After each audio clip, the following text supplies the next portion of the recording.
माफी मांगो।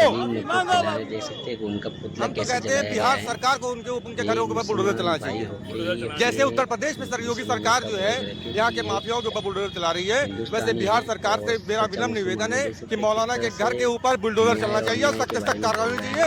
और मैं मांग करता हूँ भाई बिहार सरकार से कि मौलाना के घर के ऊपर बुलडोजर चला के उस घर को नाबूद कर दिया जाए। देखिए, देश के सच्चे मुसलमानों की तस्वीर मैं आपको दिखाना चाहता हूँ। एक बयान जो दिया गया, वो बयान आपसे भी वही पूछना चाहता हूँ, बयान पर आपकी क्या राय है? क्या इस तरीके से किसी माँ के गोश्त के बारे में चर्चा करनी चाहिए? सार्वजनिक मंच पर बैठ के चर्चा करनी चाहिए? सबसे पहले तो मैं अपना परिचय दे दूं, मेरा नाम मोहम्मद शकील खान है। और जो बयान आया है मौलाना का, ये किसी आम आदमी के लिए हो या प्रदेश के मुखिया के लिए हो, माँ होती है। सबसे सर्वप्रथम बात यह कि योगी जी किसी एक पार्टी के मुख्यमंत्री नहीं है, वो पूरे प्रदेश के मुखिया हैं। वो भाजपा के मुख्यमंत्री नहीं है, वो प्रदेश के हर नागरिक के मुखिया हैं। और उनकी माँ के बारे में, या मैं कहता हूँ कि उनकी ही नहीं, एक ऑटो चालक की माँ के बारे में यदि कोई भी किसी भी तरीके की टिप्पणी करता है तो वो पूरी तरह से निंदनीय है। और वो कहीं से कहीं हिंदुस्तान के लोग, हमारा संविधान इस चीज़ की हमको इजाज़त नहीं देता कि हम किसी संवैधानिक पद पे बैठ के किसी संवैधानिक पद पे बैठे हुए इंसान की माँ के बारे में बोले। इसका पुरजोर तरीके से पूरा मुस्लिम समाज इसका विरोध करता है। ऐसे जो मौलाना है, आमतौर पर ये कहा गया है कि दो धर्मों के बीच नफरत फैलाने का काम धर्म के ठेकेदार करते हैं।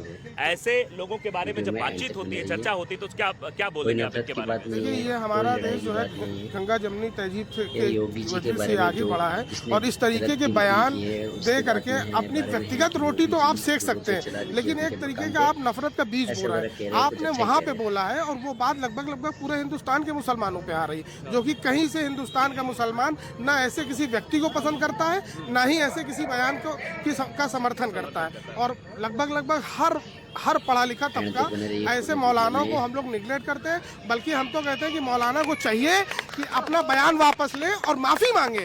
और यदि उन्होंने ऐसा काम नहीं किया तो आप देखेंगे कि प्रदेश में ऐसा हो ना हो, लेकिन रायबरेली के कहारो गड्ढे पे मौलाना का पुतला फूकने का काम हम मुसलमान भाई लोग करें। मौलाना सलीम को इस पूरे मामले पर माफी मांगनी चाहिए, क्योंकि क्या उनकी माँ नहीं है?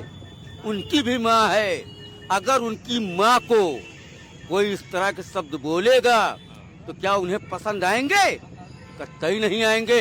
तो क्या मौलाना सलीम साहब, आप हिंदू मुस्लिम करा करके देश में दंगा फैलाना चाहते हैं?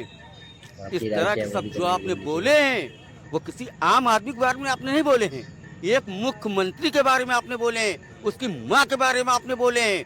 उसके लाखों फॉलोअर्स हैं। आपको सोचना चाहिए कि गंगा जमनी तहजीब का देश हिंदुस्तान है, जहां आपसी भाईचारे की बात की जाती है, और आप वहां पर नफरत की भाषा फैला रहे हैं। क्यों फैला रहे हैं आप? आपको शर्म आनी चाहिए। इस तरह का बयान देने से पहले आपको 100 बार सोचना चाहिए था।